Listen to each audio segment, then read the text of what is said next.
There's been a lot of sad and somber commercials out there lately. Don't worry about today. We gotta make it to tomorrow. Well, fuck that. Here, we're living for today. Because who knows what tomorrow will bring. Let's fucking go. You know the time.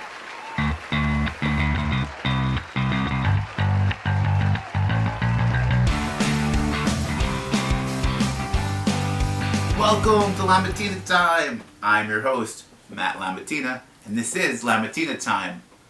We got a packed show for you today, and I can't wait to get started. Let's get that clock going. I redesigned it a little bit, a little sleeker, a little nicer. We're going to jump right into it. We received one more note after last week's episode. Show us Matt. That note came from someone from Wisconsin.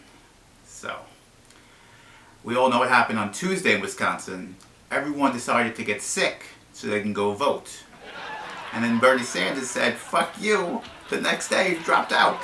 So everybody who voted Tuesday, it doesn't matter because it's Joe Biden. So fuck you, Wisconsin. Fuck you for that note. You know who you are. In other news, SNL is going to do a remote show this week. It's going to be terrible. Unless it's just Michael Che and Colin Jost for 45 minutes with some musical acts in between, it's not going to be any good. They can go on, skip it, but it might be a train wreck, so maybe you watch it for the train wreck. We'll see. The NBA is going to host a horse competition, which seems ridiculous to go 5 misses through NBA and ex-NBA players. It's going to take all day. My pick is either Chauncey Big Shot Billups or my new favorite player, Trae Young. I mean, it's all we got. It's NBA horse. You can watch the challenge on MTV. Or you can watch with MLB's answer to the NBA's horse. And you can watch a bunch of superstars play MLB The Show. They got top-notch talent like Nico Goodrum, Tommy Cahill, Cole Tucker. These are the guys you get to watch. And if you don't know what teams they are on, don't worry. No one else does too.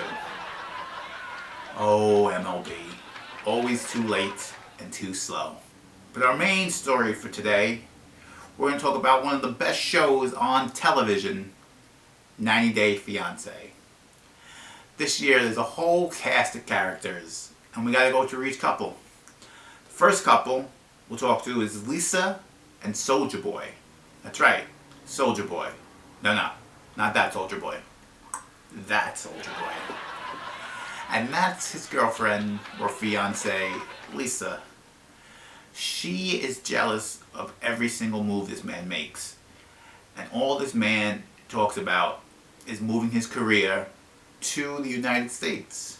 It's pretty clear he wants nothing to do with this woman after he moves here. But what are we going to do with two soldier boys? Next couple is Stephanie and Erica. A lesbian couple. Stephanie moved from here to Australia to meet Erica. Stephanie is not really a lesbian. Stephanie only wants to upset her mother. So she's pretending to be a lesbian for the experience, but there's no way she's ever touching Erica. This will end badly. One of my favorite guys is David and his mystery woman from Ukraine. He's been talking to this woman for 7 years through a chat app. He's only seen a couple of stills, never video chatted, never talked on the phone, and he flew to Ukraine 2 other times before this, still hasn't met her. He flies over again, and she stopped contacting him. So now he's wandering around this Ukraine village looking for this woman he barely knows. And he doesn't speak the language. So this should be interesting what we see this Sunday from David. The worst person on this show is Darcy. And I don't care who she's with. She's a disgusting monster. She may have been pretty at one point in her life, but she's got so much plastic surgery, so many enhancements, that she legitimately looks like a monster. I feel if my kids saw her, they'd be scared. She gives people nightmares. This woman is unhinged and needs to be put away in some hospital and evaluated because she's crazy and out of her mind. And finally, we go to Ed, who I nicknamed the Turtle, because come on, and his 20-something-year-old Filipino, I don't know, bride or fiance, Rose. She also has a kid, and she clearly wants to get out of the Philippines and move to America. I think Ed was the first person to say yes, and she might live with them for a long time, but her only dream is to live in a house with a toilet instead of a hole. Recommendations for this week. We're going back old school for movies. You millennials probably have no idea about this movie and will not get it. But UHF is my number one movie for this week. We're all tired, we're all home, nothing to do. Go back to some oldies, watch some Weird Al. My television show for this week, Ozark, on Netflix, season 3. Came out like 2 weeks ago. First 2 seasons are brilliant. The 3rd season will not disappoint. And of course, for podcasts, go check out Two Friends in a Movie with Matt and Sixto. This week they talk about Rocket Man. Was it good? Was it bad? You'll have to listen to find out. And now, for a change of pace, I'm going to end each show with a famous quote or saying that I enjoy.